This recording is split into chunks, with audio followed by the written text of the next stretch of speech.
Namo tassa bhagavato arahato samma sambuddhassa.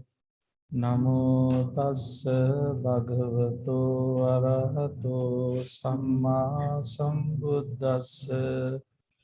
Namo tassa bhagavato arahato samma sambuddhassa.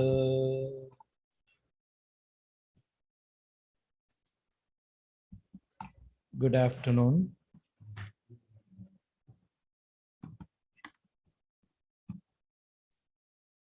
Now it is time to start our second Dhamma talk for today. In the morning, you got opportunity to listen to Bhante Ji with the Karaniya Metta Sutta. Now,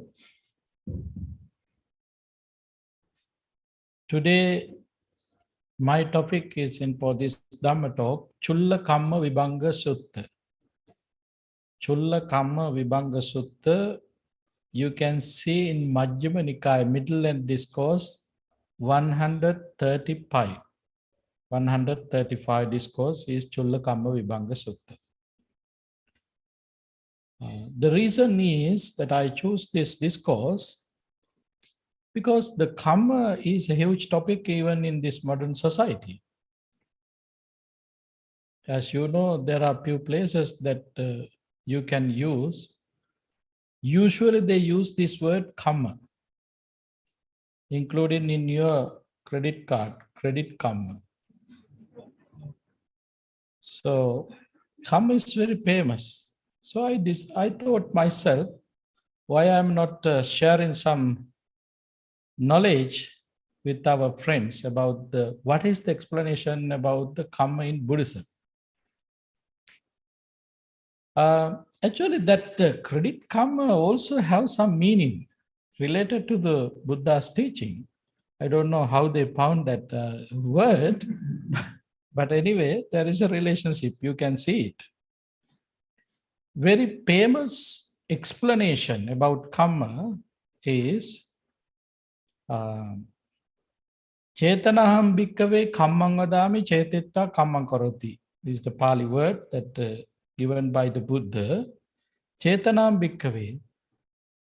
The Buddha explained kamma is not something else, that is your mind, that is your thoughts. That's why yesterday I used the word, every volitional action has a reaction. Volitional action. This is the Buddhist explanation about the kamma. In this particular sutta, Chulla Kamma Vibhanga Sutta, the Buddha explaining in few ways about the kamma. So in this time, we can use few discourses to understand what is kamma is. I would like to start with that background story, why Buddha delivered this sutta. There was a young guy his name was Subhadra, Todeya's son. Todeya was his father's name. Todeya's son, Subhadra, young fellow. Once he came to the Buddha and then asked particular questions from the Buddha. That question was, what is the cause, Master Gautama? What is the reason why among people some are seen to be low and some are seen to be great? Some are short-lived and some are long-lived, constantly sick and healthy, ugly and beautiful, weak and influenced, poor and rich, from low class and high class, unwise and wise. What is the reason why among people some are seen to be low and great? All these categories we are experiencing living in the society. So that young guy was also had that same question, and then he was asking from the Buddha, about all these, the thoughts that he had in his mind. All these questions was with this in mind. Then he asked from the Buddha. Then today we're going to see what was the Buddha's answer for this. Generally, as we know, that young guy asked these questions. We have all these questions with us. We have experienced these questions. Some are low, some are great. Some are living long, some are living very short. Some are sick and some are very healthy. And we can see ugly people and beautiful people.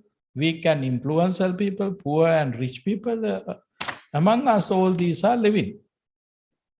So then that his question was, why this happening? What is the reason for this?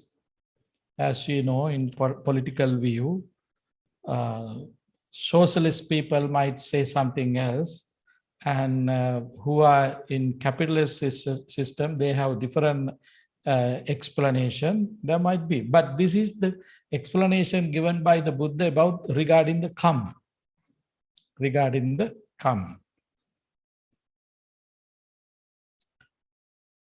The Buddha said, youth, being are the owners of their kamma and here to their kamma, kamma is their determined factor of rebirth.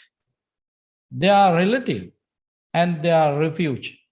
It is kamma that divides beings into low and great. That was the Buddha's answer.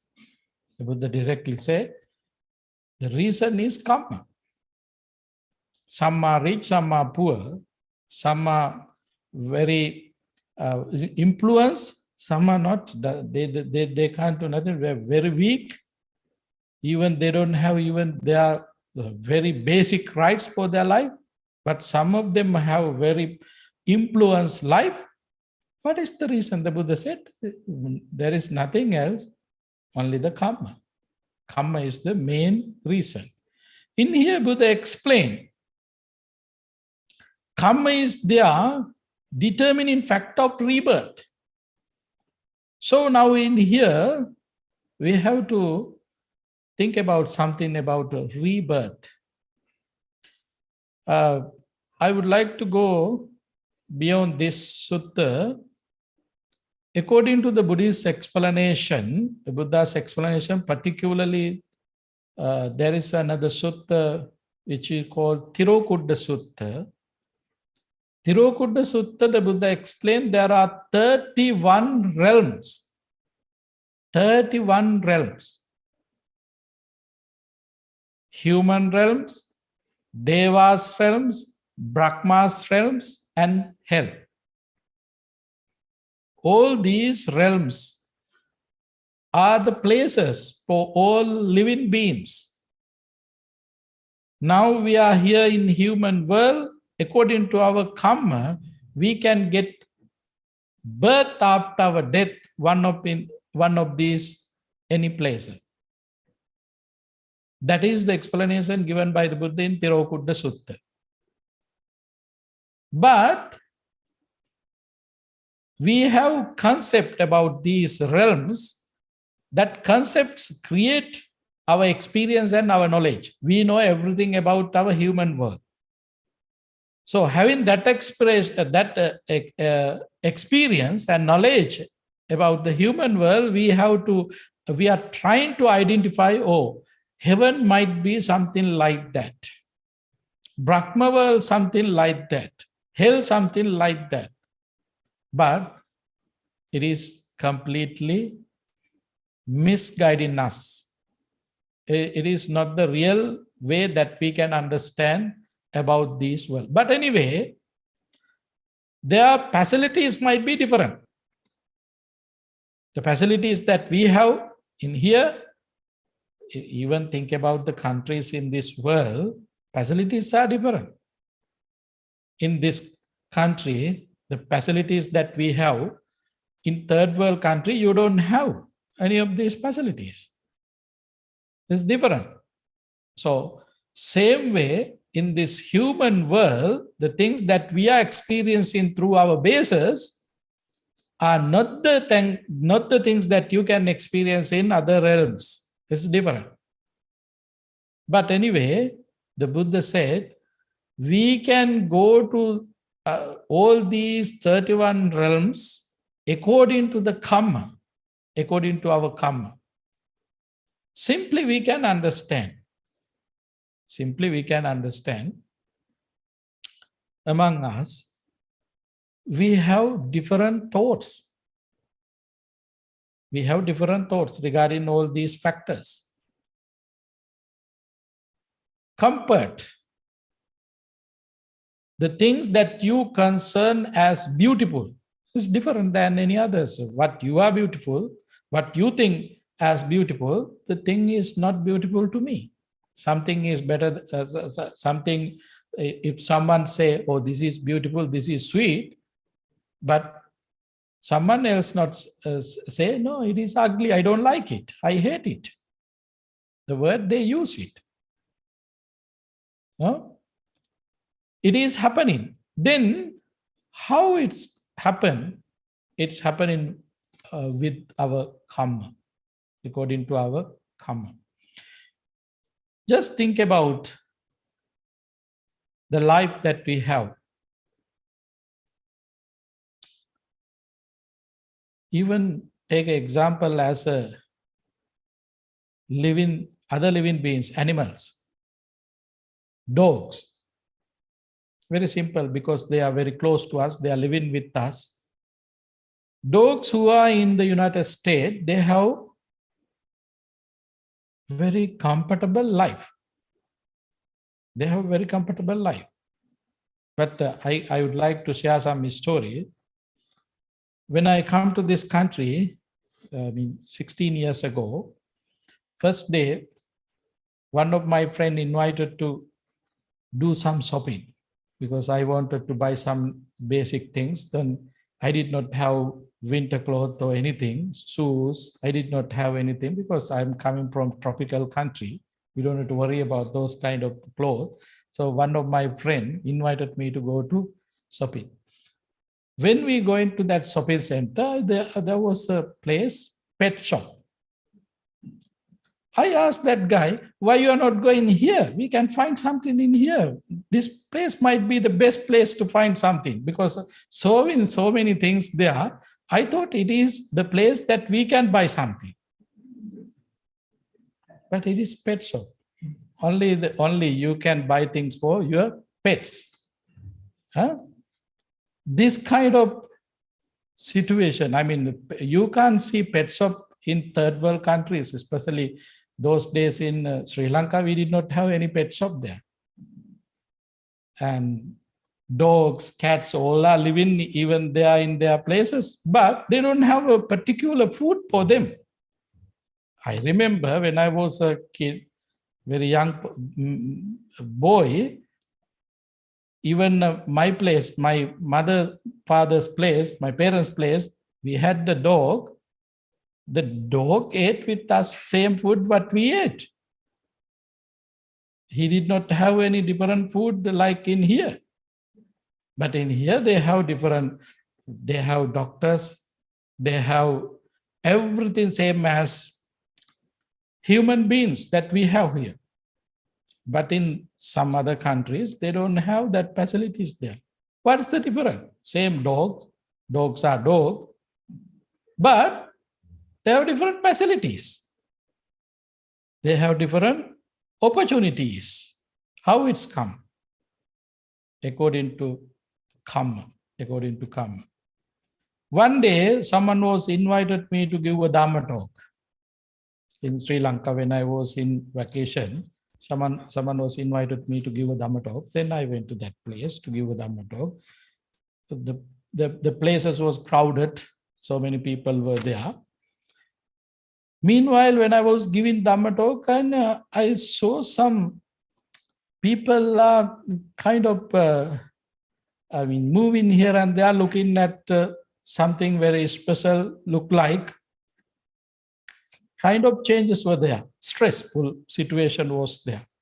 I was thinking, myself, oh, did I say something wrong in my Dhamma talk?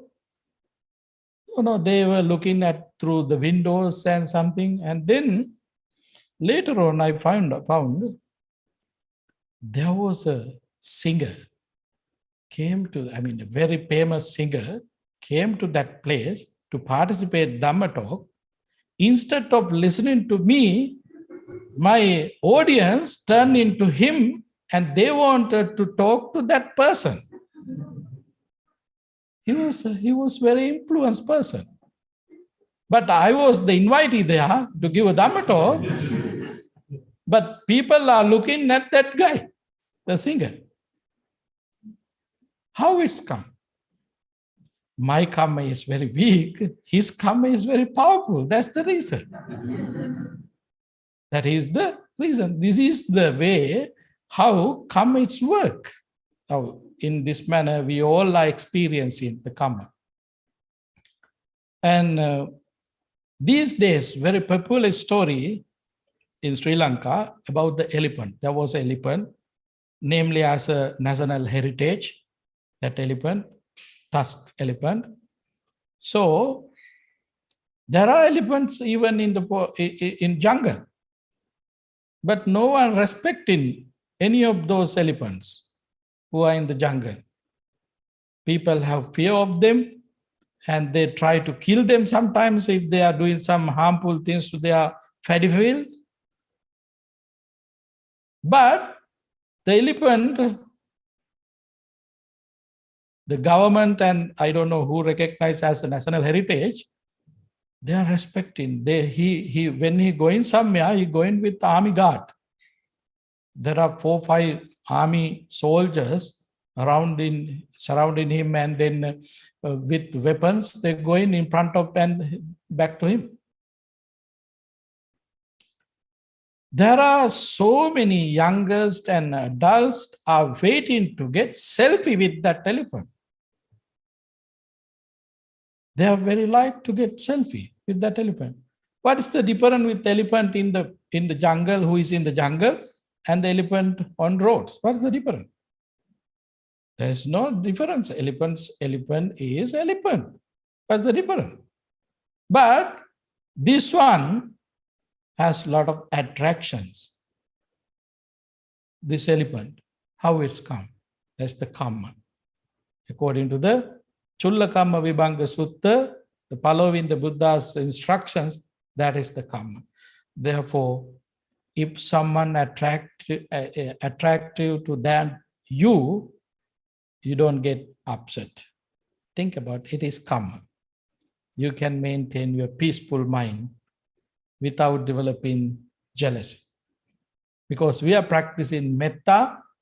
In metta, part of that sympathetic joy is part of our one quality that we have to develop along with metta. So, if there is something you are not happy, you don't want to worry about, oh, it is my kamma. You don't want to worry about, you can understand it is my kamma.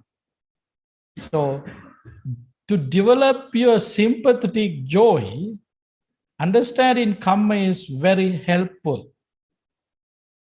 You don't want to develop your unwholesome thoughts, particularly anger.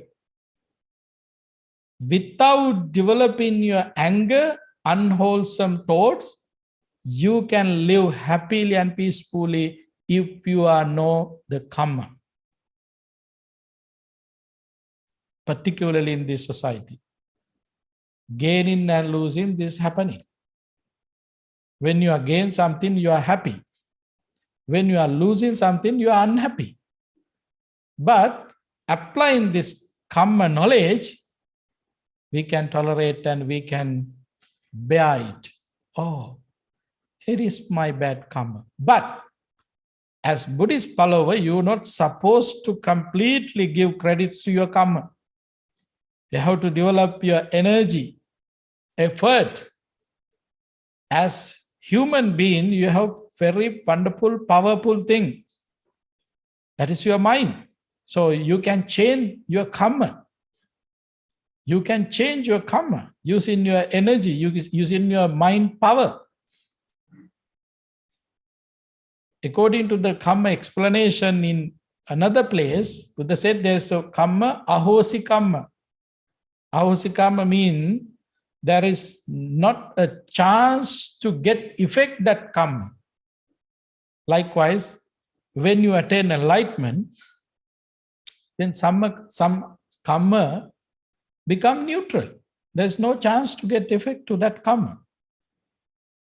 Even today, you all are here. You all are here. If you are not here today in this moment, the place where you are living, how many things happen into your life? How many unwholesome thoughts come to your mind? Anger, jealous. All these unwholesome thoughts are there, would be.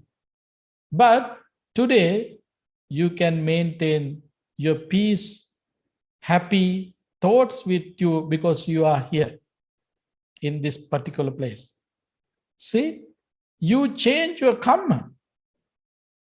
You change your kamma. In this manner, we can avoid some unwholesome kamma if it is time to give results for our unwholesome action. Using our wholesomeness and using our power of mind, we can change that situation. In Mangala Sutta, there are 38 blessings, factors delivered by the Buddha. There's one thing.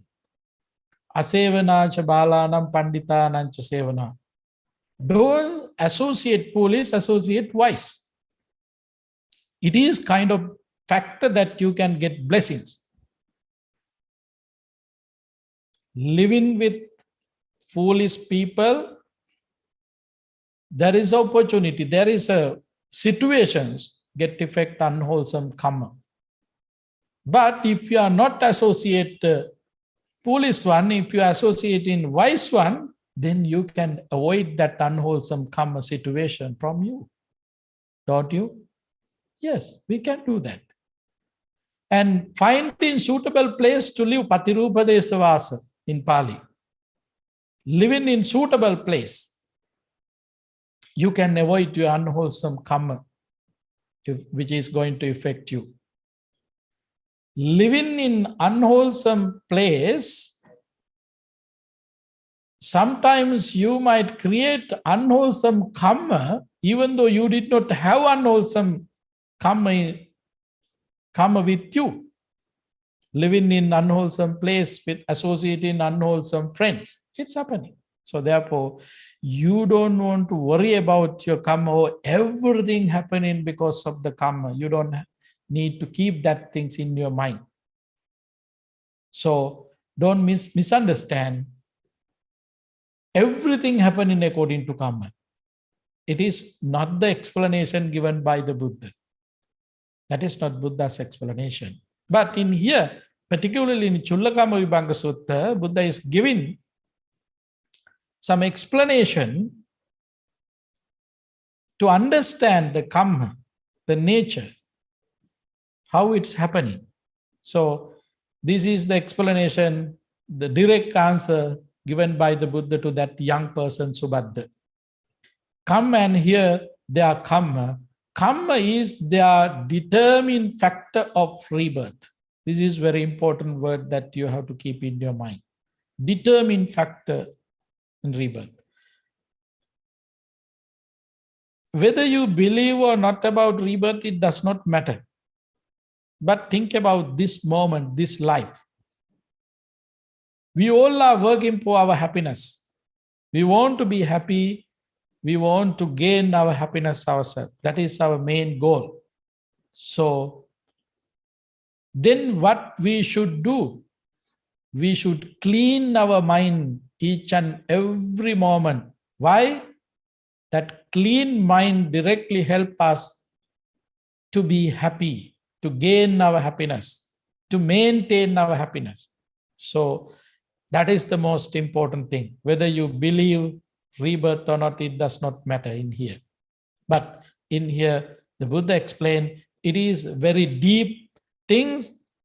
I think this is not, we don't have enough time to discuss that deep thing about rebirth. It is a completely different topic. So keep with you now. This is the explanation given by the Buddha, but whether you believe it or not, it does not matter. Now, what you're trying to gain, you are trying to gain your happiness. You want to reduce your stress, anxiety, depression. You want to be happy. You want to be an energetic person. So, what you should do, you should develop your happiness yourself. To be an energetic person, to be a healthy person. So, if you want to gain happiness, then you have to gain your happiness with the correct path, wholesome way. This is the important thing.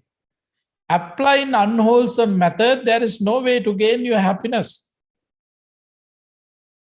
People who are doing such a nasty thing, they are trying to gain happiness, but it is fake happiness. Happiness not supposed to gain through unwholesome activities. If you are trying to gain your happiness through unwholesome activities, that happiness is not the real happiness. That is kind of fake happiness. You can be happy just only a moment. Right away, your mind completely will change, and then you are making a miserable situation yourself. It's happening. It's happening. So we have to think about wholesome situation, wholesomeness always to gain our happiness. Then, because of this explanation, that young fellow was not happy. He did not understand anything what Buddha said. Then he asked, Venerable Sir, I did not understand what you said. Then please explain. Then Buddha said, okay, listen, I will explain you. This is the way how the Buddha explained. Take a woman or man who kills beings. He or she is violent, bloody-handed, a killer and cruel to beings. Because of such actions, after death, she is reborn in a plane of misery, hell. If he or she is not reborn in hell, but instead reborn in the human world, then wherever he or she is reborn, he is short-lived.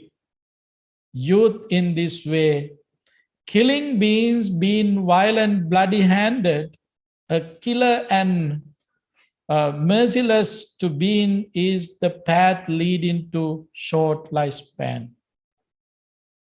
This is the explanation given by the Buddha to that young man.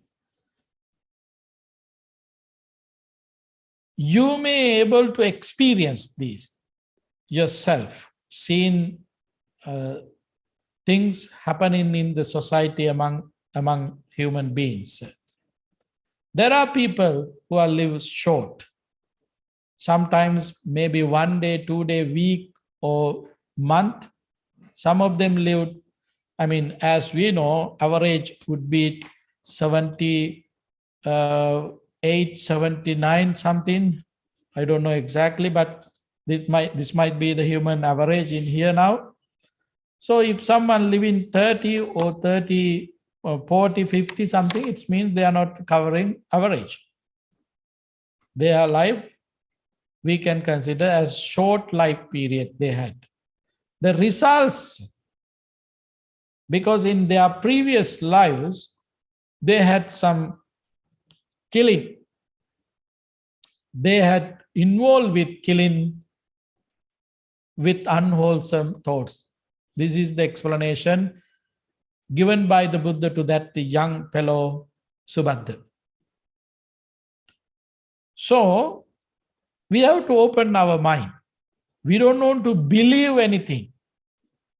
We don't want to believe anything. The Buddha did not ask to believe anything. Buddha giving some path to think ourselves. All these guidance are to open our mind, not to believe. So you have to think, you have to analyze it, you have to think deeply and deeply. Then you can realize what it means. This is very important to understand the meaning. So that's why the Buddha said, my teaching is not for arguments. Through the arguments and debates, you can't find nothing. But think deeply, widely, and then you can see something. You can realize something. So understanding is not the important, realization is important. You can open your mind with these facts and then you can realize something yourself. But this is the explanation given by the Buddha. Bloody-handed killer and cruel to beings, it is cause for your unwholesome situation.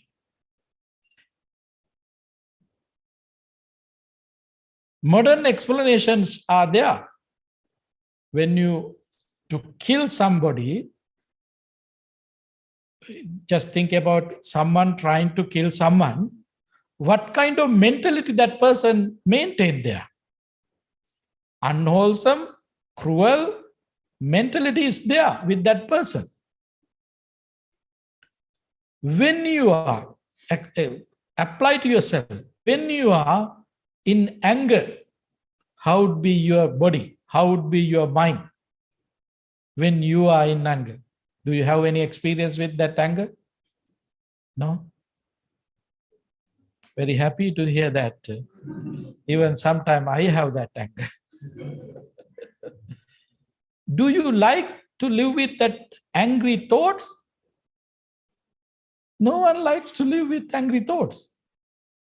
What is happening when you got anger? You're burning yourself. Your face turning red, eyes turning red, and body temperature going up. All these things are happening. Blood circulation is very high, blood pressure is going up. Who can accept, oh, this situation is a wonderful situation for me? Is there anyone can accept that? Anyone can like to have that kind of situation? Angry and having these kind of killing thoughts to live with you? No, no one like to have that kind of situation. So now we can understand, to kill someone,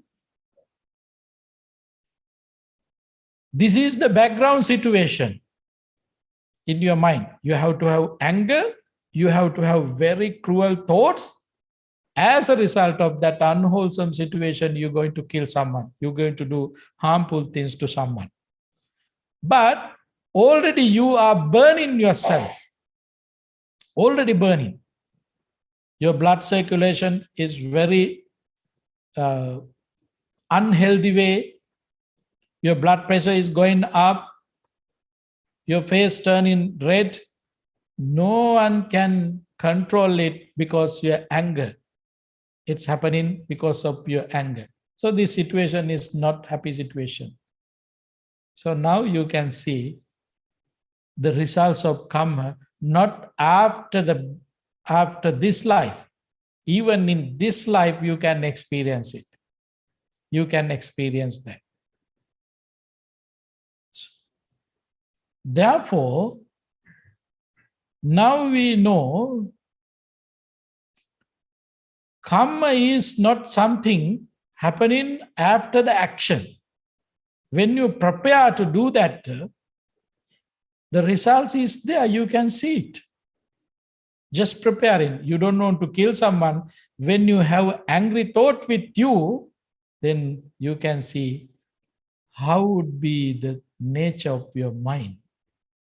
It completely upside down, because your mind is not supporting for your healthy body. Not supporting for your healthy body.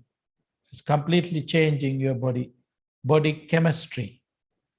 So, understanding these results, yes, we can accept, kamma, that Buddha explained in Chullakama Vibhanga Sutta about short life, why people have short life. In previous life, they did some harmful things and killing. Therefore, now they have this short life. Same as our experience, using our experience, when we are living with anger, what is happening to us? We are reducing our lifespan also, ourselves, because blood pressure is very important for our life, and blood circulation is very important for our life. So if everything had been changing because of anger, then we can understand, my health is destroying myself because of anger. You can understand this. So this is the way how we have to open our mind to understand this kamma concept. The killing concept, you can understand in this way. Other way, but take some woman and man who gives up killing beings. He or she puts aside rods, swords, and weapons. He is ashamed of killing beings. He is sympathetic and kind, full of compassion for beings because of such actions. After birth, reborn in a happy world, heaven. This is the way how we can go into heaven. The way how find the way to go to hell, killing and doing some unwholesome activities, then that is the way to go to hell.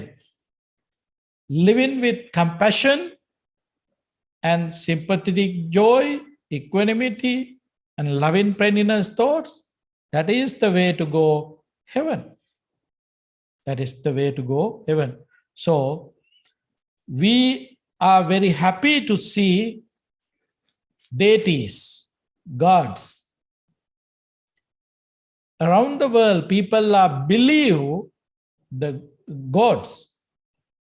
If they have any message or supports from the God, they're ready to believe it. This is the message given by the God. They believe it. But the Buddha said in this particular sutta, even you can be a God.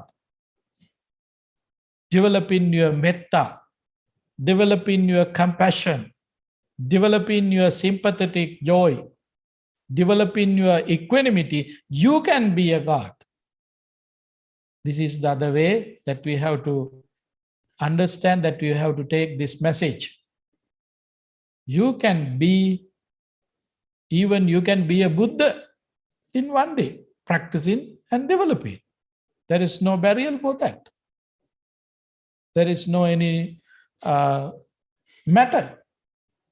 If you are practice, if you are develop your qualities, then through that qualities, you can be that kind of such a great person in the world.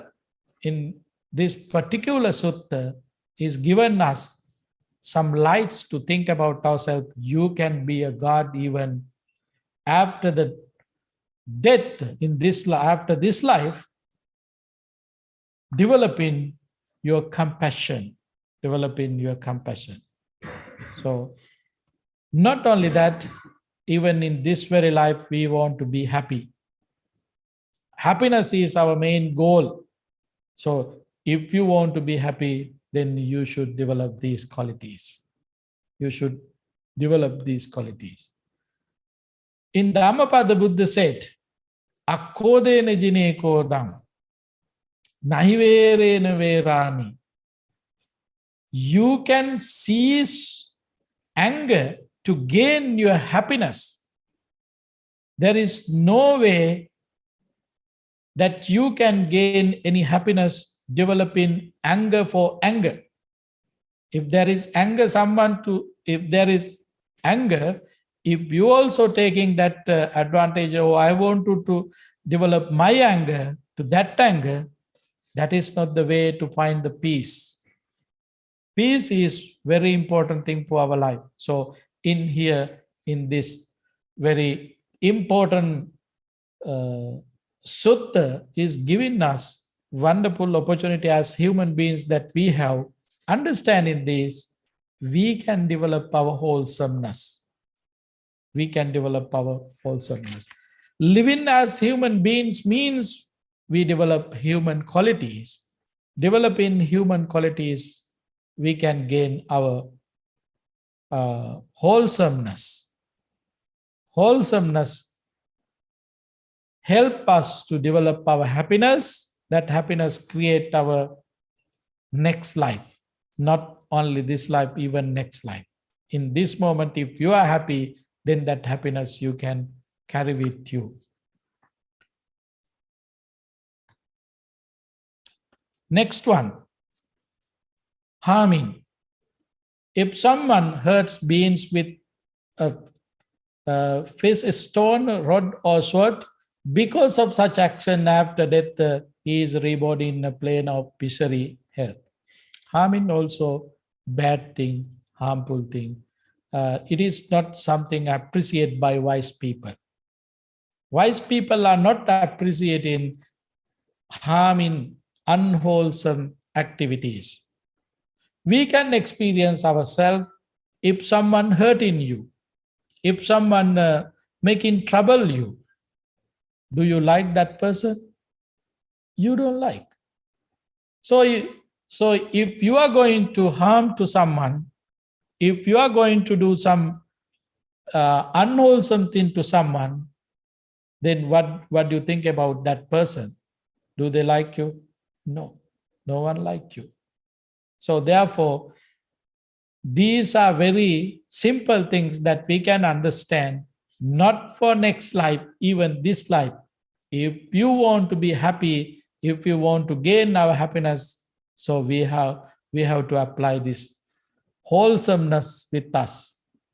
Wholesomeness is the most important thing that we can gain our happiness. That is the path for our happiness. So, but in here, whenever he is reborn, he is constantly sick. The other result, what is happening after the death? After the death, there are people, even though who are living in human world, in this human among us with as a human beings, but we can see some people, they have all facilities, but they are constantly sick. Constantly they are sick. They don't have any opportunity to enjoy in this life because they are sick, mentally or physically. So how they can enjoy this life if they are sick? There is no way to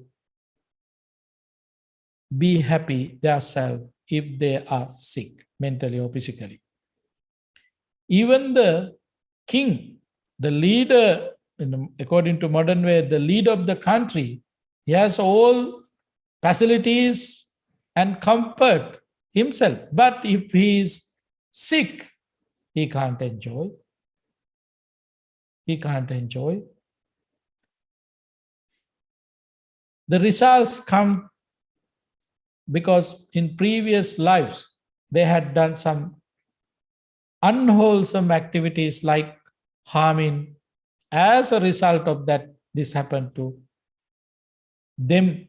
This is the lesson that we can get. So, learning these things, we can understand about ourselves. If there is something happening to us, we can understand, oh, this is the result of bad kamma. which happened in our previous lives. So we don't want to be upset. We don't want to worry about. We don't want to develop our anger about. We have to tolerate it. Tolerating, if we can stay without changing our mentality, that is very helpful to maintain our human qualities and happiness. So that's why we want to learn these kind of things. This is the way how we can develop our tolerance.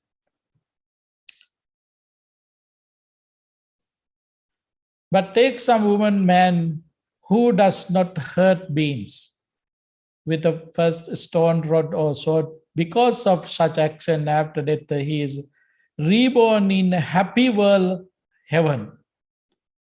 If he is not reborn in a heaven, but instead reborn in the human world, then wherever he is reborn, he is healthy.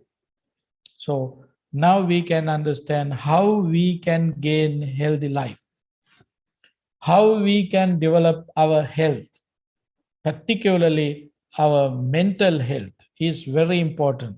So we does not hurt any living beings. We're not supposed to hurt anyone because we know this nature. If you are hurting to someone, as a result of that, you are developing your unwholesome thoughts. Particularly, it is the path for unhealthy life. What is the path for healthy life? Does not hurt beings. That is the path for healthy life. This is not the advice from the doctors, but these advice coming through the discourses given by the Buddha. We are working on our happiness, our healthy life. Think about today in this world, how much we spend for our health, regarding our health. Whenever you go to store to buy something, to eat yourself, you are concerned about your health. You're concerned about your health. So in here, something that we can think about ourselves, what we have to do to gain our health. This is one important thing. Another important thing is to gain our happiness. Understanding these factors, we can make our life the way how we should live, the things that we should avoid. This is very important. We don't have rights to do everything that we want, that we needed. You don't have rights to do everything that you wanted to do. Law and order, your culture, norms, values, taboos, all these are developing our, which we call super ego, to be a healthy person. So in here, in these words, hurt beings means super ego is there. Your law and order is there. Your norms, taboos, values are there. Don't hurt anyone. Hurting is not good, something for yourself, particularly for your health. In here, talking about the next life, but we don't want to worry about our next life if you are healthy in this life. Try to be healthy in this life. Being a healthy person in this life, yes, we can continue that healthy life even in our next life. Whether you believe, that's why I mentioned in the beginning, whether you believe next life or not, it does not matter. Think about this moment. Everybody like to be a healthy person. Everybody like to enjoy this life. To have a joyful life, we have to be healthy. To be a healthy person, then you're not supposed to hurt anyone. If you are hurting someone, then you are destroying your healthy life. This is something from, what is happening with the angry mind. If you are living with anger, this should be the nature. This is the situation in your brain. It is something from modern biologists, what they said. But anyway, the Buddha said, take some woman and man is irritable and bad temper. Even when light criticized, he lost his temper. This is the things that we all have some experience. Anger. Anger is arising in your mind without a reason. Without a reason. Think about yourself. You all are here to practice meditation.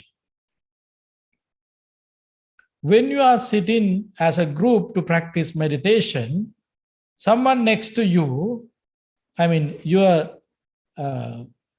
ear is very clear. You can see, you can hear little far away objects than other times. When you sit for meditation, it's happening. The person next to you, when that person is breathing in and out, sometimes that sounds you might be able to hear. Without knowing that your mind is going there. Oh, what the hell? This person is breathing in and out very loudly. Why he can't do that smoothly? What is in there?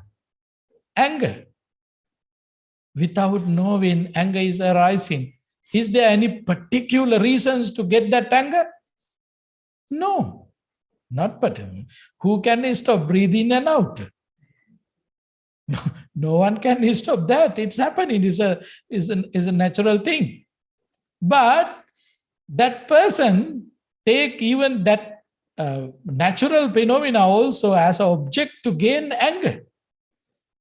It's happening. So therefore, anger, to get anger, there is no particular reason. As I mentioned in here now, even the breath would be the subject to get anger. The breath. Who can stay without breathing in and out? No one. But that would be a reason to someone to gain anger. Therefore, we have to be very careful. We have to be very careful. There is no reason for anger. But anyway, if you are living with anger, it would be the reasons to be an ugly person in next life. We have to be very careful. But in here, when we get angry, the heart rate, artery tensions and testosterone production increases. These are the modern science, what they say. It is very simple to understand. It is very simple, very easy to understand. What is the explanation given by the Chullakamma Vibhanga Sutta? The Buddha said, don't get anger because it causes so many trouble for you. But in here, in modern science also talking about that anger, if you are living with anger, this would be the results. No one like to have this kind of unhealthy life. You are becoming an ugly person with angry mind. With angry mind. Instead of anger, if you can develop loving friendliness, compassion, sympathetic joy, then you can be a beautiful person even in this present moment. In Metta Nisansa Sutta, there are 11 benefits that you can gain through metta practice. I think might be tomorrow Bhante ji will talk about all these benefits. So one is, you are becoming an attractive person, beautiful person, as a result of metta. Luckily, I think we don't have someone who are working in that beautifying places. If they are here, they are offensive of me because I am not helping their business. I'm kind of a person who I explain in how you can be beautiful yourself. Practice in metta. You can be a attractive person, beautiful person, influent person, developing metta. That's true. During the Buddha's time, there were monks who lived in the forest, in the jungle with other animals, elephants, tigers, particularly in Asian countries. There are so many cruel animals living in the jungle. But in the history, we couldn't find any evidence they get trouble with these animals. The Buddha himself lived in Parileya Vana, name of the jungle, Parileya, 3 months. There was an elephant named Parileya elephant. He supported the Buddha. There was a monkey. He offered dana to the Buddha. He had offered dana to the Buddha. Today, when we are talking about these kind of stories, someone might think, oh, those are made up stories. This is not going to happen. No. You can see with this developing your metta, loving friendliness thoughts, whether it is truth or not, you can experience yourself. One day I was listening to that lady who's helping gorillas. I don't remember her name. Fasi? There are few ladies who are working with gorilla, but somehow that lady was telling, that guy was asking, she's not very young, she's kind of old age. And then that person was asking, whatever the cruelty are there, you are going directly to them and you don't have any fear of them. How it's come? Then she was answering that question. I'm going there with a clean mind. I don't have any thoughts regarding fear because I'm going there to help them. That's why I can do it. But it's in here. Metta is here. Metta is here. You can see, you can experience yourself practicing metta, developing metta, staying with that state of mind. You can go everywhere. No fear, no worries. All living beings are helping you. They don't do any harmful things to you because you don't have unwholesome thoughts in your mind. Neurologists did a research, I think, few years ago. When you are practicing metta, what kind of aura is around in your body? The color that they can see. When you are practicing, you can see very, very clean, light pictures. When you are living with angry thoughts, unwholesome thoughts, the color is there not, the darkness is there. They did this research and they found it. So it is clear. So when you are living with anger and unwholesome thoughts, so the energy that creating in our body is not useful for yourself and others. Others can understand, recognize that nature. That's why they are attacking us. So living with metta, that person can go everywhere because that energy is very powerful. All other living beings who are living with sense, they are finding things through their sense faculties are the most powerful things. So they can directly recognize us. Oh, that person does not have any reasons to be fearful to that person. That's why. So this is the way how we can gain our beauty. This is the way how we can gain our beauty. So we everybody like to be beautiful. So if you like to be beautiful, then you should be a harmless person. Jealousy also very dangerous. Living with jealousy, you are becoming a very weak person. Continue in that weakness, even in next life, you become a very weak person, not an attractive person.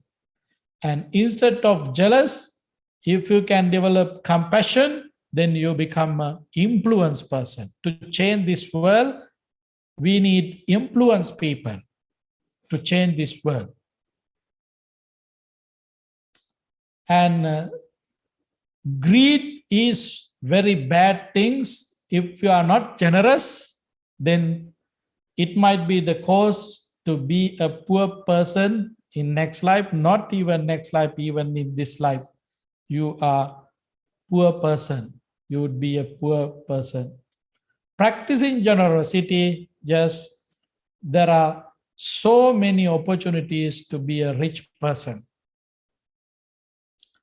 Rich person means not gain in money, gain in happiness.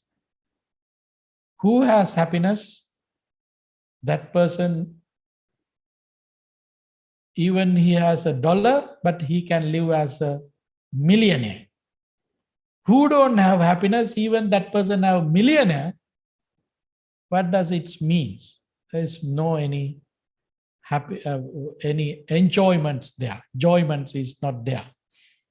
Even though billionaire, if that person does not have happy mind. So generousness is very important to create our happiness, to generate our happiness. Conceit also, living as a person who is, oh, I have power, I have wealth, I have beauty, all these things. So I'm the most powerful person, then I'm not ready to listen to you, I'm not ready to helping you. In this kind of mentality is not helping us. It is the reasons to be in low grade person. According to the Buddhist explanation, it is not even happening in next life, even this very life. No one respecting that kind of person because of that person's conceit.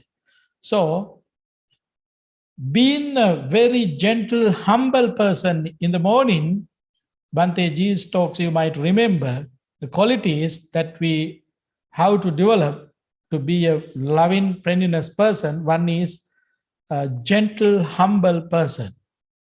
Being a gentle and humble person, we can be a very powerful person, in high class person as a result of that gentleness and humbleness.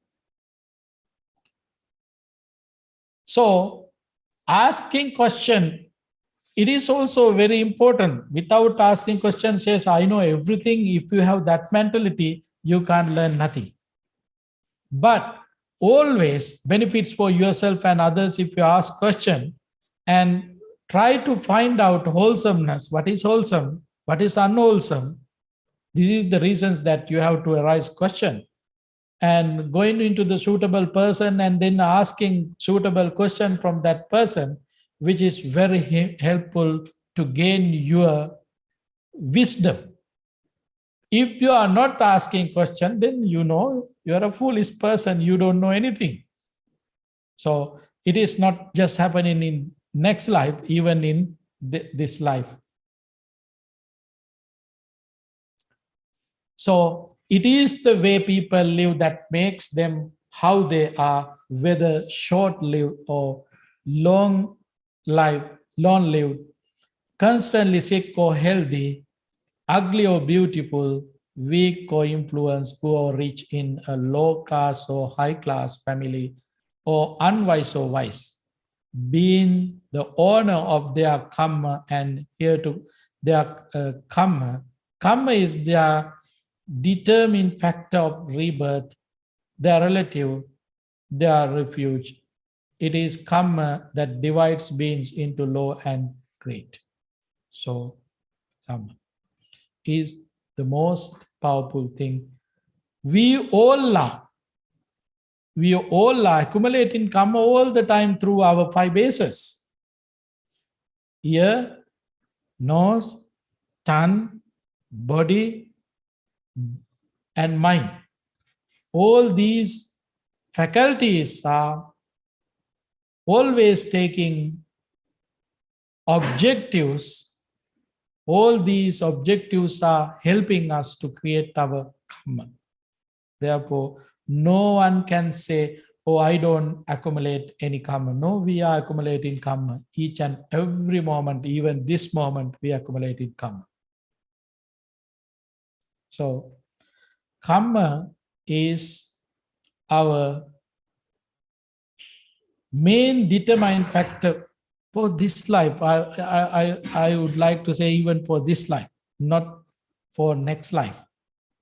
So we have to develop our wholesome karma, wholesomeness, which is very helpful for our joyful, happy, wholesome life. That is our wishes. So understanding the karma, we can develop our energy and put effort to develop our wholesome karma. We don't want to worry about. We can have worryless life, full of joy, happiness is there. Understanding karma, following that guidance. We are human beings, we have that power to create our karma, to develop our wholesome karma, wholesomeness. So, developing that energy, let us end this short talk for today.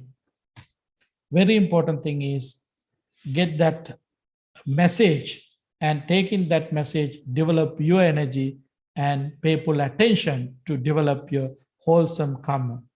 My karma belongs to me, I can control it. This is the most powerful thing that you have to keep in your mind. You don't want to develop fear of your karma. Develop your energy, wholesome energy to do it. Yes, I can do it. Then let's do it. Thank you very much.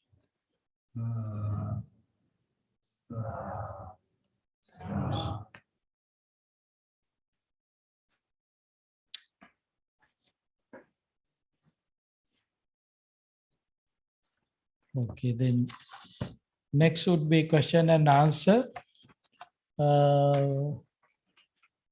We can start at 5.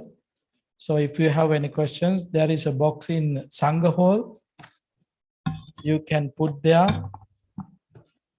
Then we can answer the questions that you have.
Okay, then we can start our Q&A session.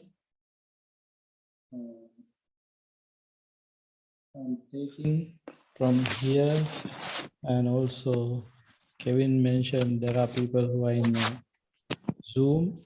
They also have some questions, but we'll see how many questions that we can answer.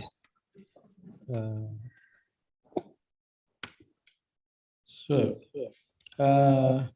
what degrees our views on past and future lives illusory, or if past and future are illusory concepts?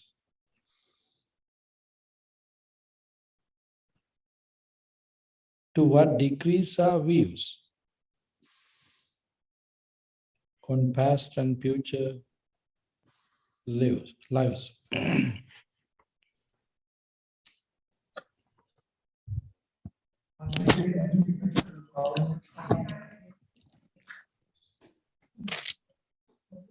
Yeah, let's try to get support of technician.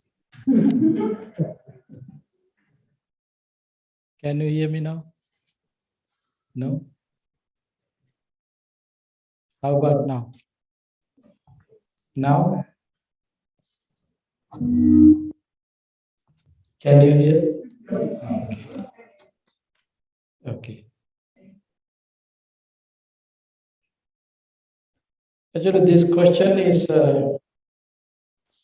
it's not clear to me. So that person who asked this question, you can meet me and then we can discuss about this question, because it is not clear to me. I have to give right answer. If I am not giving right answer, then you are in trouble, I am also in trouble. So I don't want to come to that trouble, but so I would like to invite you to have discussions with me about it.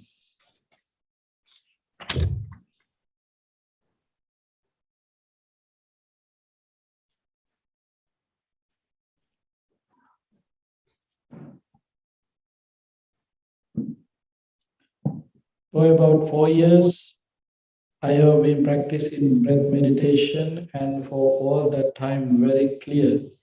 Is the breath pleasant or comfortable? It seems as though directing my attention towards it creates a degrees of tension and discomfort in my breath. Nothing I do or try to stop doing changes this. Any advice? Okay. To practicing breathing meditation, as a beginner, there are 4 steps, but in here, in this question, person is mentioning already 4 years practicing breathing meditation. This means you have enough experience, but there are 4 steps that we can apply to practice breathing meditation. In the first step, just be aware your inhalation and exhalation. When you are familiar with your inhalation and exhalation, then be aware where air is touching. Might be end of your nostril, upper lips, wherever. And keep your mind end of your nostril and watch your breath nature. It might be short breath and long breath.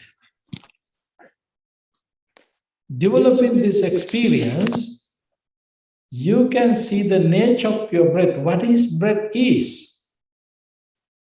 Then you can go beyond that, going beyond, oh, breath is something very important in this life. My life completely dependent on the breath. Whenever I stop breathing in and out, that would be the last moment of this life.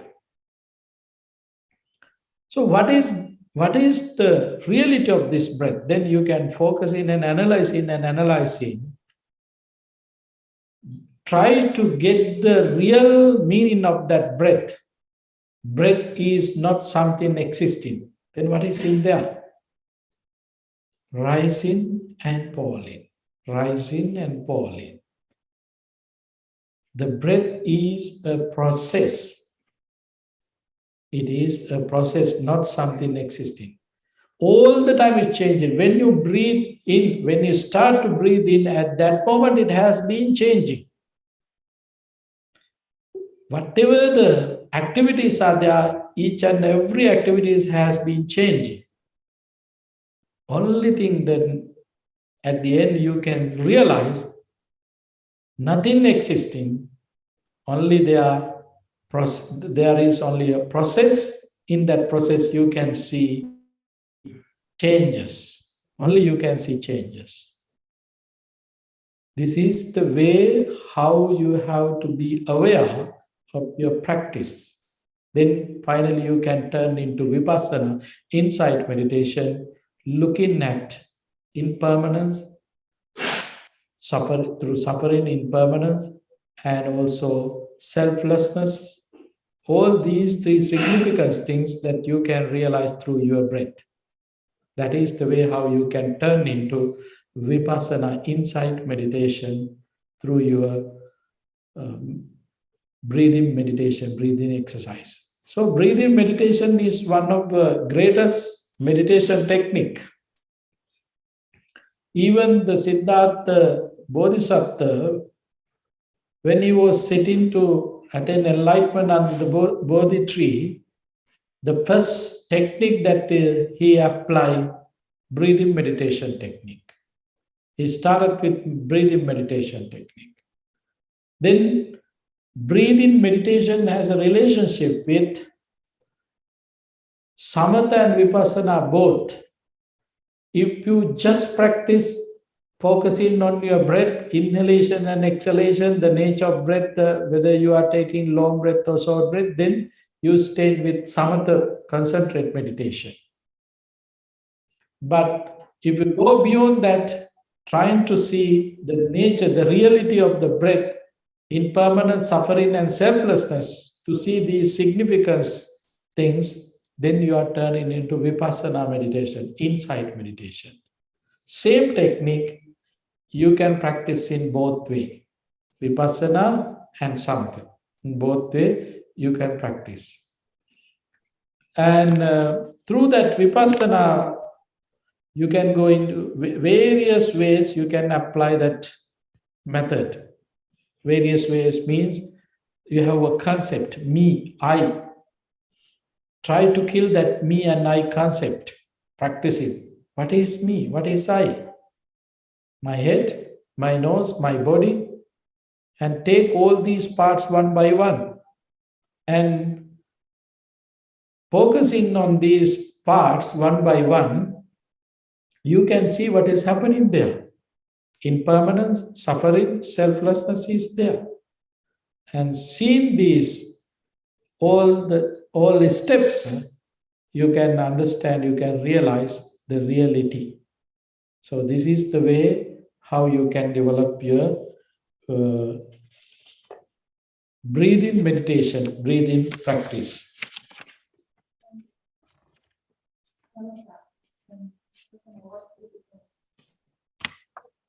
Sorry? What's the difference between vipassana and samatha? Okay. Samatha and vipassana, both techniques are, we can apply to develop our insight. But samatha technique only help us to gain concentration, not wisdom. But insight meditation, vipassana practice is the technique that we can use to gain our wisdom. So, according to the Buddhist path, we're not supposed to just stay with our concentration. We have to go to next step, which we call wisdom, to gain wisdom. Gaining wisdom is the only way that we can find the solution for this suffering, to end suffering. So vipassana is insight meditation, which directly help us to gain our wisdom. So samatha meditation only help us to develop our concentration, but vipassana is the technique that we can use to gain our wisdom.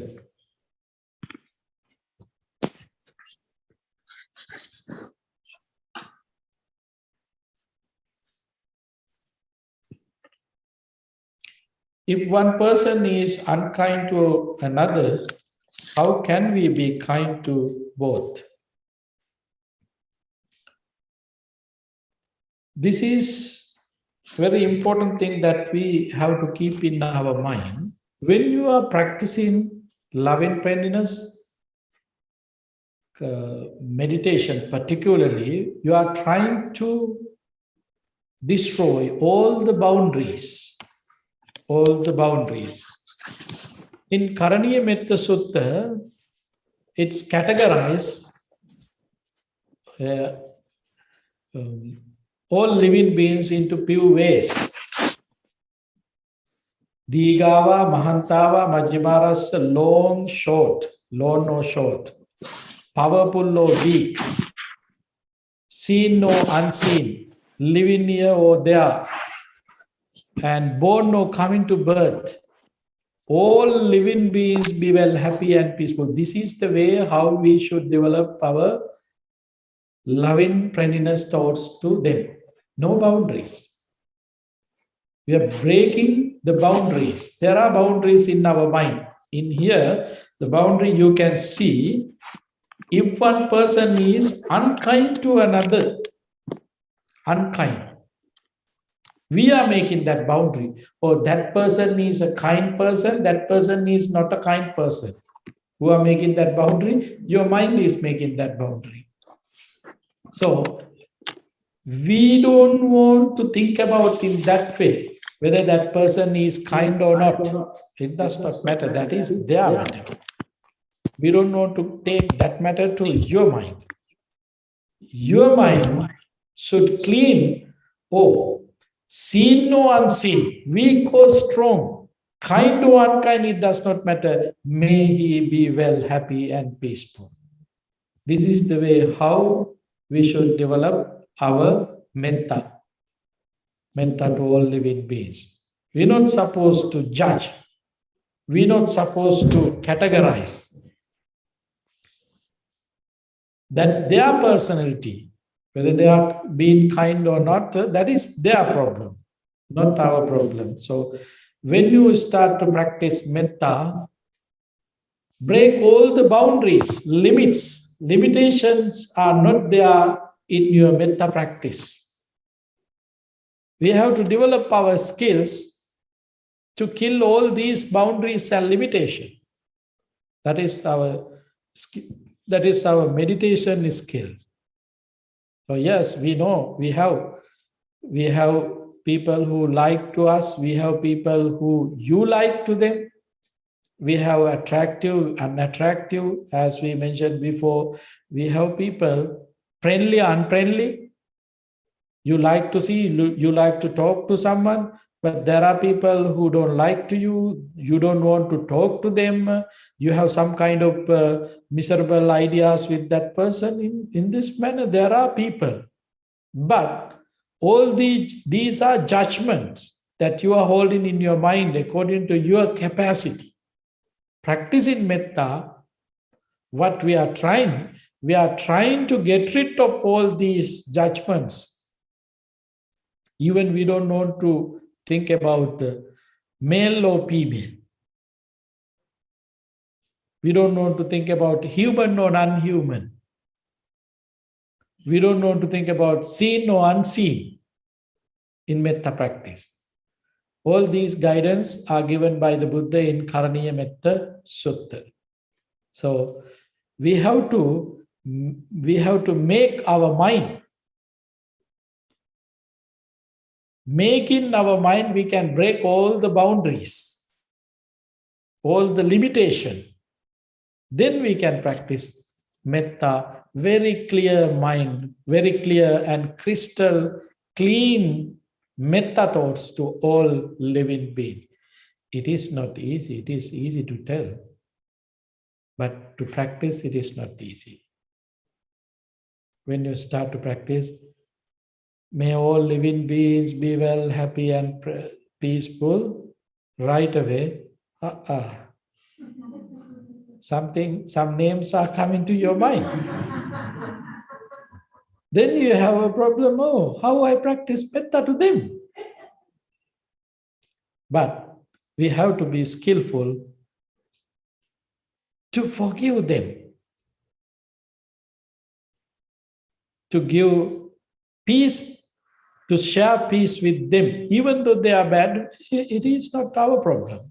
If someone doing unwholesome thing, it is their problem. It is their nature.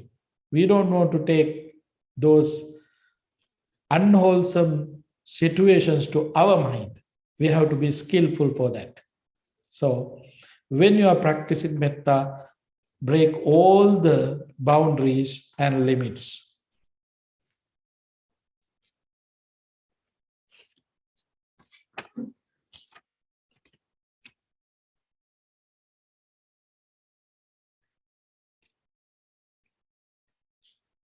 How can we practice metta toward those who do not practice metta toward us? Why we are expecting metta from others? We have to be a skillful person to share metta with others without expecting them. In here, very important word that you have to keep in your mind, practicing generosity. Generousness means you're not supposed to do something within some hidden ideas. Oh, I do this because I want this. This is not the way how we should practice metta. We are practicing metta benefits for ourselves, not others. We practice meditation, benefits for ourselves, not others. Therefore, the person, whether he is practicing or not, it is not a problem. It is not the things that we should focus on. We don't want to think about their practice, what they practice, whether they are practicing metta or not. It doesn't matter. It doesn't matter. But I know these are barriers that we have in our mundane life. These are the barriers that we have. But we have to be a skillful person to destroy all these barriers, boundaries. These are boundaries. All these boundaries make us our narrow mind. So we have to develop our thinking ability. Developing thinking ability, yes, we can break all these boundaries. We have to be, we can be a very wide views person. Then we can get rid of all these unhappy limitation from our mind when you're practicing metta. Practice metta without asking anything. We don't want to think about the person, whether he is practicing metta or not. It doesn't matter.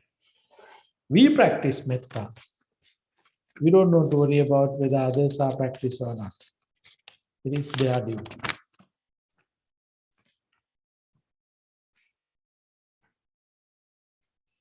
Can you please summarize the metta technique? Yes. There are few techniques. Following Karaniya Metta Sutta, we can apply very simple method. I have created, that is my own metta practice technique. First, I develop metta to myself because I am the person who loved to me. The most loved one in my mind, me, not someone else. So then first I'm thinking about myself. So I'm developing metta to myself. May I be well, happy and peaceful. Experiencing that peace with me, so then I'm ready to share these peaceful, happy thoughts with others as I am. As I am, my relatives, friends, family members, and neighbors be well, happy, and peaceful. Then there is a technique to reduce ego. you are experiencing peace and happiness, and then you ready to share that peace and happiness with very close one. So then sharing with them, then you're ready to move into different others who you don't know, thinking in places, same as us. Who are in this country, may they be well, happy and peaceful. All living beings in this country. Now we have concept, my country. Then use that concept. All living beings in this country, may they be well, happy and peaceful. Then country, we can go beyond that, thinking of continent. All living beings in this continent, may they be well, happy and peaceful. Then we can focus to the earth. All living beings on earth, may they be well, happy and peaceful. Then we can move into, we can go beyond that. All living beings in this galaxy, may they be well, happy and peaceful. Finally break all the boundaries and all limitations. Whether human, non-human, it does not matter. Seen or unseen, living near or far, it does not matter. Breaking all the boundaries, focusing to all living beings in the universe, may they be well, happy and peaceful. You can apply this technique, starting with you, then ending the universe. So we can focus on universe, breaking all the boundaries, and then practice metta to the universe. No limits there, no any categorized there, no categories. All are in same boat. Seen or unseen, human or non-human, born or coming to birth. It's explained in Metta Sutta, Karaniya Metta Sutta.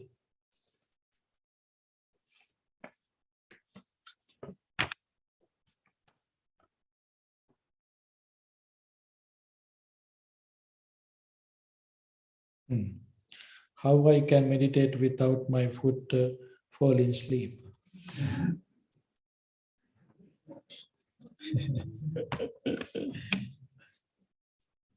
You have to go to see your physician to get this advice, not me. According to the literature, how we should practice meditation, first you have to have comfortable sitting arrangement. This is very important. Blood circulation is very important during your meditation time, when you are meditating. So, in literature it says, Ujum kayang panidaya parimukang sating upattapetta, in Pali. Your body keep upright, cross-legging and keeping upright, straight forward. This is the way how you should keep your body. And keeping body in this manner, when you start to practice meditation, you can stay in long time, but not in once. It is a continuous process. First, you can stay maybe 30 minutes or 20 minutes. And when it starts to hurt, change your posture. You can apply different posture at the beginning.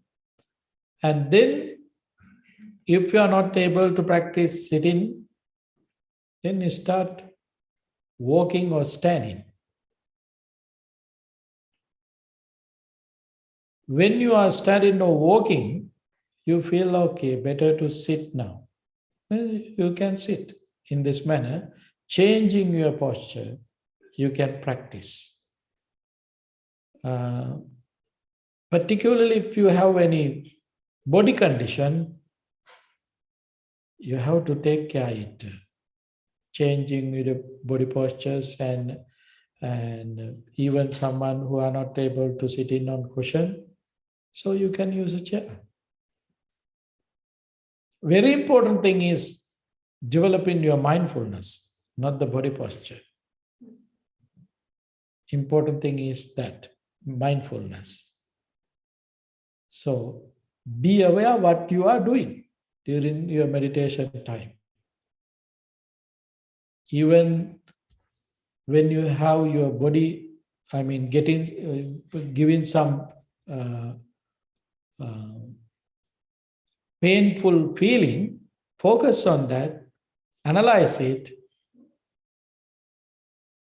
If you are not able to get rid of that painful feeling from your mind, then change your posture. And changing your posture, yes, you might be able to find a solution. But practicing and practicing, try to be sit at least 45 or 1 hour at least. This should be very helpful for your practice. Staying in one posture. But you can apply different postures. But as a serious practitioner, you have to maintain at least 1 hour in one posture.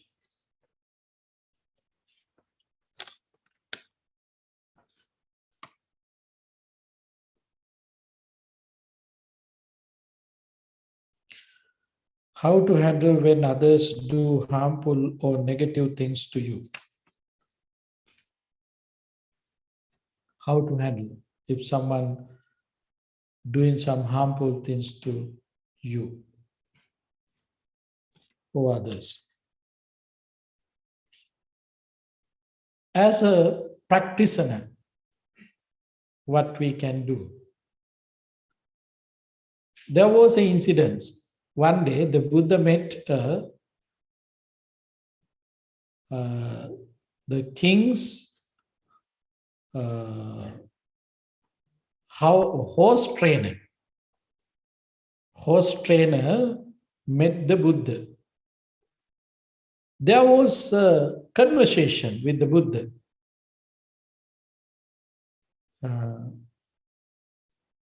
That trainer was asking from the Buddha, Venerable Sir, your disciples are very calm and quiet. How do you train them? Then the Buddha asked a question from the trainer, how do you train horses? And then he said, Venerable Sir, I do apply few methods, few ways to tame them, control them, give a good training for them. First, I use very soft word for them. Very gentle and soft word for them. If they are not ready to follow my advice, then I'm using little tough and tough words and tough advices, guidance with kind of high volume voice. Okay. If they are not listening to me, then I am ready to give punishment for them. Okay. If you are not able to train them following all this, then I'm going to kill them. Then the Buddha replied, oh, I'm also same as you. It was a surprise thing, so you're killing? Then Buddha started to explain, yes. First, I'm also use very simple, humble words, very peaceful words with them. My communication system is very peaceful. Lovely words are there, attractive words are there. Then if someone not listening to me, then I'm not using that lovely words anymore. I'm increasing my voices. There are some places that Buddha increased the voice. Not harsh word, but there are some situations. The Buddha used the most bad word, mogapurisa. Mogapurisa, it means foolish one. That is the word that Buddha used for Devadatta, Venerable Devadatta, who tried to kill the Buddha. So, and then I also give punishment too. If they are not ready to follow the guidance, then I'm also killed. What does means to kill? Buddha. Killing means Buddha. Killings means I don't associate them. I'm stopping giving advice for them. I don't give advice for them. If they are not following my guidance, if they are not ready to follow my advice, then they're useless. I don't want to give them any more advice. That's it. That is the killing means for Buddha. So, in this manner, if someone live very cruel life, harmful life to others, then we can't do nothing with that person. First, we can talk to them very gently and humbly, sharing our experiences and knowledge with them. Even though they are not ready to listen to, then we have to rise up our volume. It is also not applicable for them, then we can give some punishments. Punishments are indifference. Difference means, okay, if you want to talk to me, you have to finish this. If you want to talk to me regarding your matter, you have to finish this. Finish this and come to me. Without finishing, don't come to me.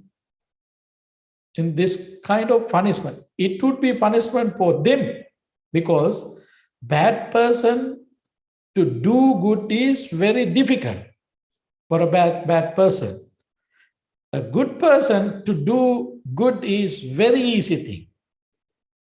Therefore, if there is a person who is very harmful to others, give some assignments to do that person before come to you. If that person is not able to follow that guidance, then don't give any advice for that person again. Don't associate that kind of foolish one, because it is dangerous and harmful. The Buddha advised in Mahamangala Sutta, Blessing Discourse, don't associate foolish. It's very simple. You can cut off. You can delete from your friend list. Sometimes you can block. Block people, sometime later you can, you can be unlocked. So therefore, better to delete them if they are not listening, if they are not following your guidance.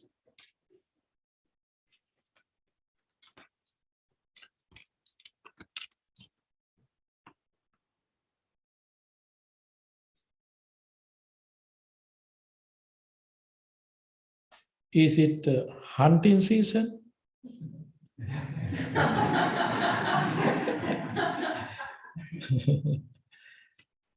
I don't know.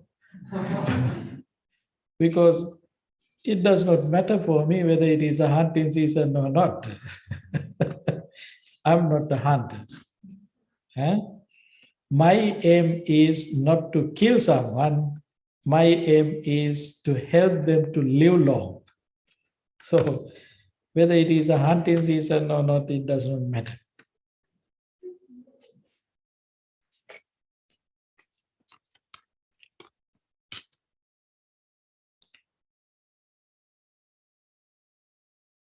how should we face things we don't like, but how to do?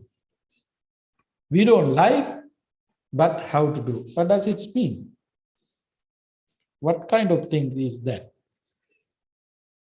Whether you like or not, it does not matter.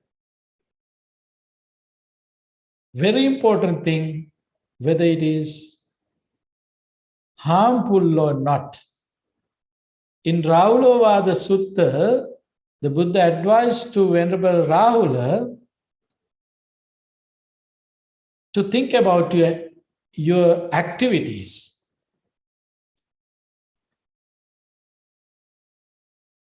First, think about whether it is useful to you or not. Then think about whether it is useful others or not. Thirdly, think about whether it is useful to you and others or not. This is the way how we have to analyze the things that you have to do. If it is not useful for you or others, if it is how to do for you, you don't know to do it. Why? If it is not useful, why you are doing so? Doing such a things? Therefore, always try to do useful things, both you and others. You and others. If there is something harmful for you and others, don't try to do that things. Why? Kamma, unwholesome kamma, is not supposed to accumulate. You're not supposed to accumulate unwholesome deeds. You are wasting your time and your energy accumulating unwholesome deeds. So, that is not your duty. Therefore, if there is something you think you have to do it, first be aware whether it is useful yourself and others. If it is not useful for you and others both, don't do it. Don't do it. Because it is harmful. There is no wholesomeness with that activities. So, this is the way how we have to find the things that we have to do means. If you have thoughts, okay, we have to do these things, then you have to find out exactly, yes, we should do it or not. We have to see it, the roots, the reality. Then you can do it with clean mind.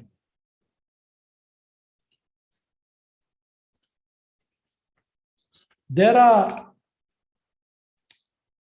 something that we can think about ourselves, likewise, human rights. We're talking about human rights. Actually, in Singalovada Sutta, the Buddha advised, don't think about your rights. Think about your obligations. When you are focusing on your obligation, fulfilling your obligations, you are gaining your rights. You are gaining your rights. So, in the modern world, we are talking about, we are always focusing on our rights. We are not focusing on our obligations. But the Buddha's advice is different. The Buddha said, think about obligations, not the rights. It will protect when you are fulfilling your obligations.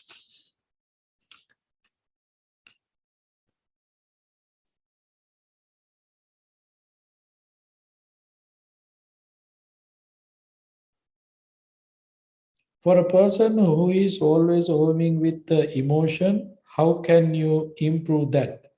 So you are not so affected by all the things you. Okay.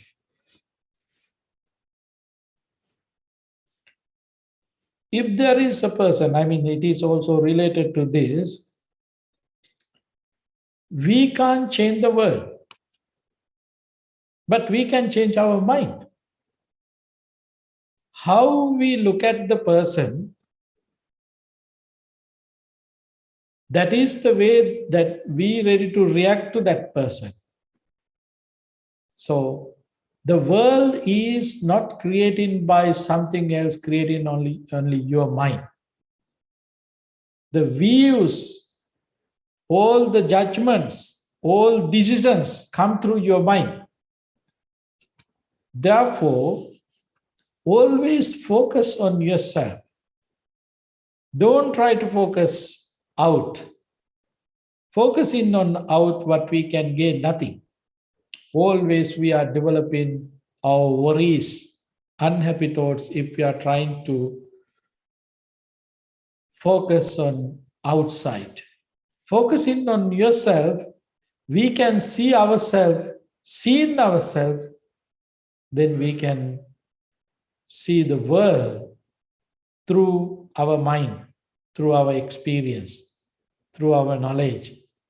So we don't want to worry about others, whether that person is emotion, whether that person is bad, whether that bad or good, that person is harmful or not. We don't want to worry about, because we can take all these opportunities. This is very important. If there is a person who is helpless at that moment, so we can take as an opportunity, that moment we can take as an opportunity to practice myself. Today in the morning, while we are practicing meditation, someone collapsed here, but I have been noticing our friends gathered there.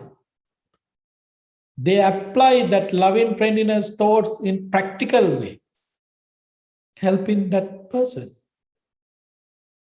Take that opportunity. They took that opportunity, that incident as an opportunity to practice their self. So this is the way how we have to look at, particularly for outside. Take everything as an opportunity for us to practice. Otherwise, if you are thinking of them, or that person is bad, that person is a weak person, that person is a strong person, in this manner, if you try to live in this society, in this world, you are in trouble, because always there are troubles. Therefore, we are not supposed to judge others. We have to focus on our mind and take each and every moment as opportunity to practice yourself. This is the way how we can live in this society peacefully and happily.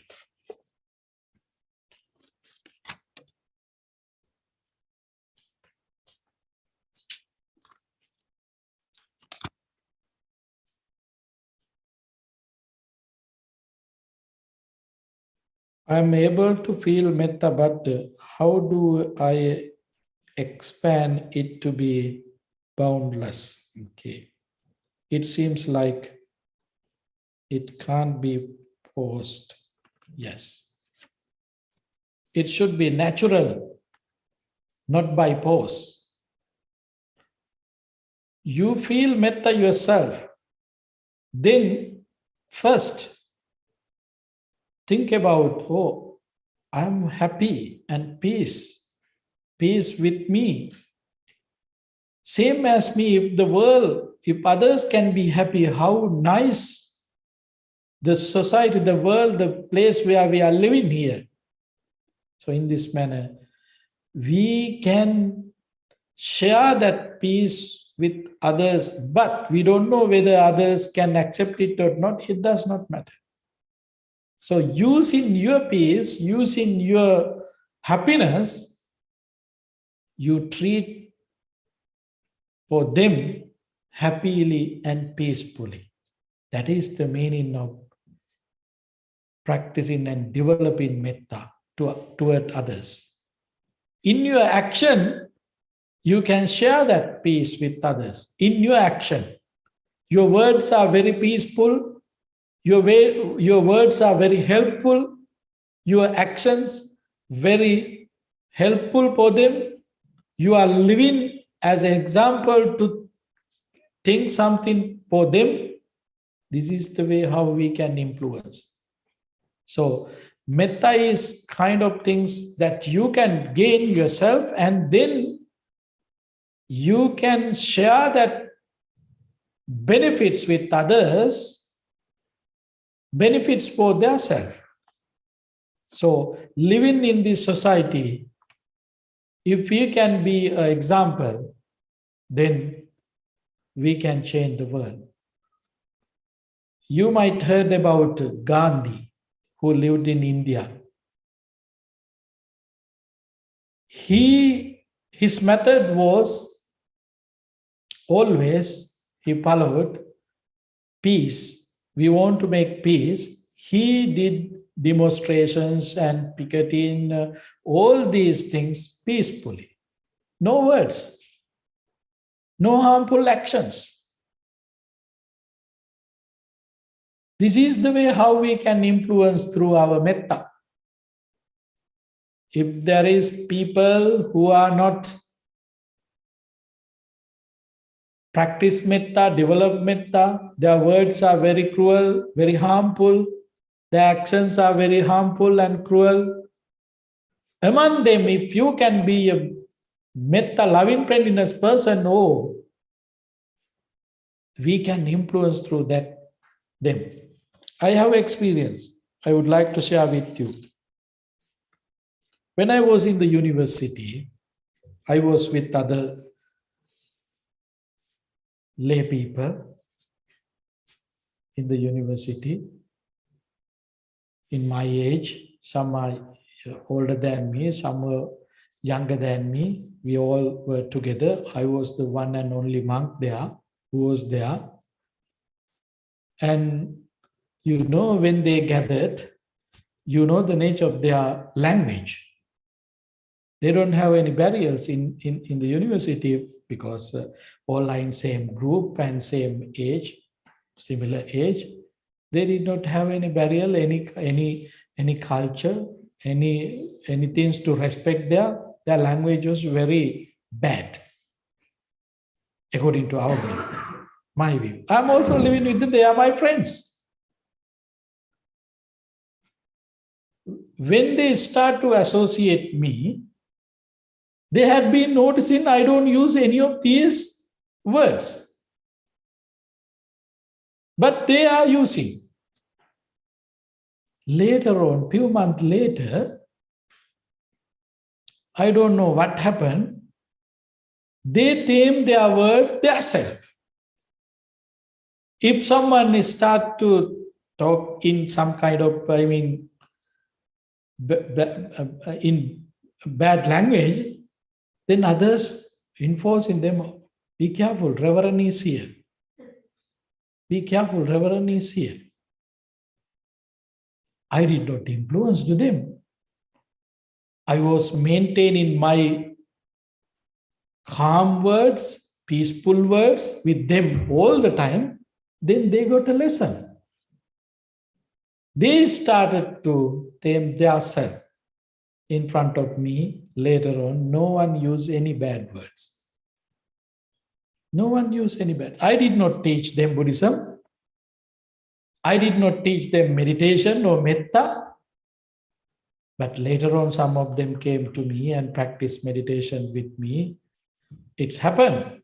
But generally, no one did not know what I am doing, what I am practicing.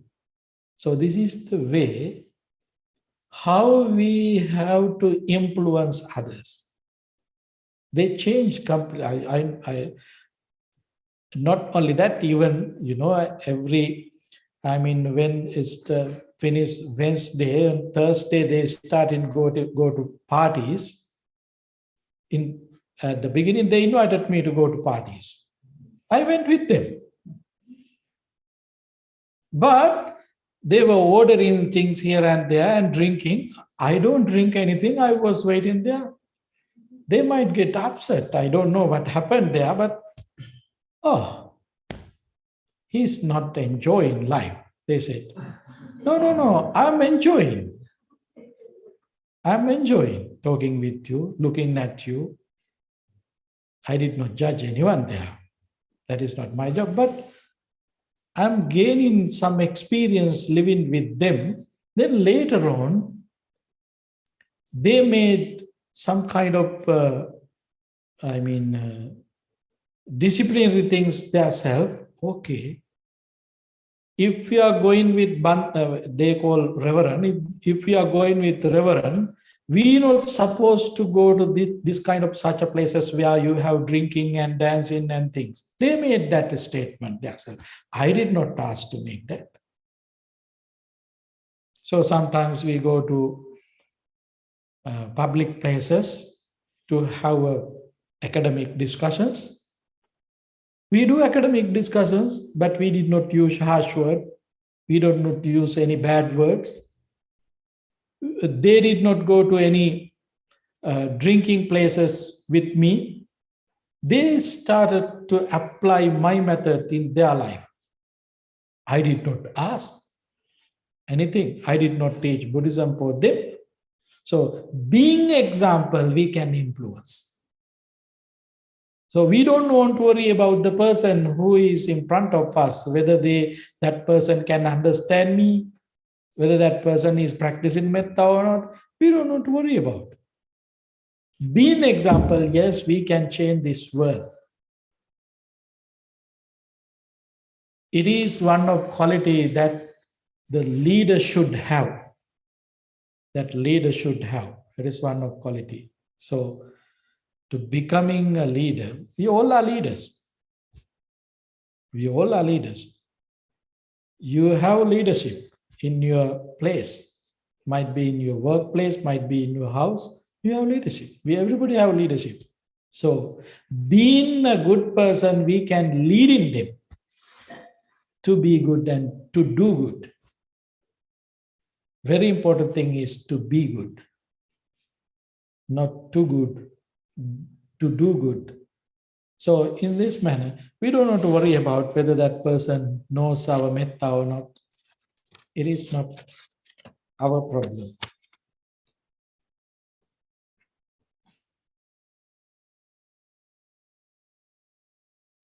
Has anyone become supreme enlightened beside the original Buddha?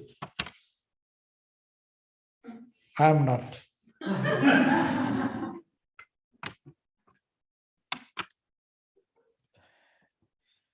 What do you mean supreme enlightenment? Beside the original Buddha. 2600 years ago, the person who attained enlightenment himself, we call Buddha, he born into Suddhodana family, King Suddhodana's and Mahamaya Devi's, the Queen Devi's family. He was able to realize the truth. On those days, the people did not know the truth, the cause of suffering. That is the truth that he found. So, all living beings were suffering a lot. No one was not able to unveil the path how we can get rid of this suffering. So that person who born to this world 2600 years ago into Suddhodana and Queen Maya's family was able to practice, to develop his insight, to gain in wisdom, and he realized the cause of suffering. He realized. applied method, and he realized. Then he started to teach the method that he realized as a teacher to help others to get rid of this suffering. That he was the first person who realized that truth. Then we started to call him the Buddha. The Buddha means the person who realized the truth. He had mentioned in many places there were so many Buddha in previous lives. He had mentioned some Buddha he already met. He had met in his previous lives. He is not only the Buddha. There will be some other Buddhas in future. So therefore, there is no original Buddha. It is also a process. One person, now we are talking about one person, his name is Sakyamuni Buddha. Siddhartha Sakyamuni Buddha. There will be more other Buddhas. It is a continuous process. There were so many Buddha. Namely, we have Dipankara, Kakusanda, Konagama, Kashyapa. All these names are there. Who was before this Buddha? It is a process. So, supreme enlightenment means attaining Buddhahood.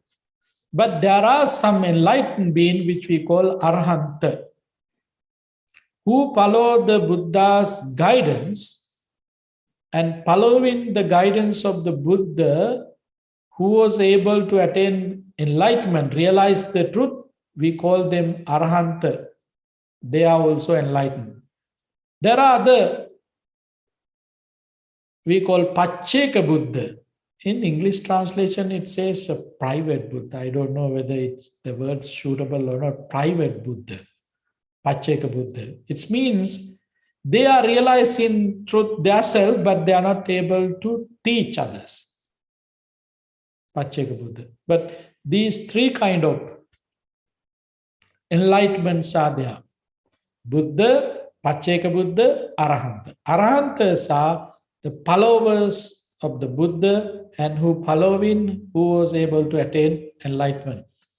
They are Arahanta beings. So in this manner, we can see enlightened beings. So in this dispensation, we are talking about Sakyamuni Buddha of Siddhartha Gautama. Our time is over, but I was not able to finish this box. So I will take these rest of questions for tomorrow. I think that would be enough for today. And if you have more questions, you can fill it again. It's like a samsara, never ending. So thank you very much. Then we can move into next steps. I mean, you can take 5 minutes break and then come back again to practice meditation. Okay, thank you.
The power buttons.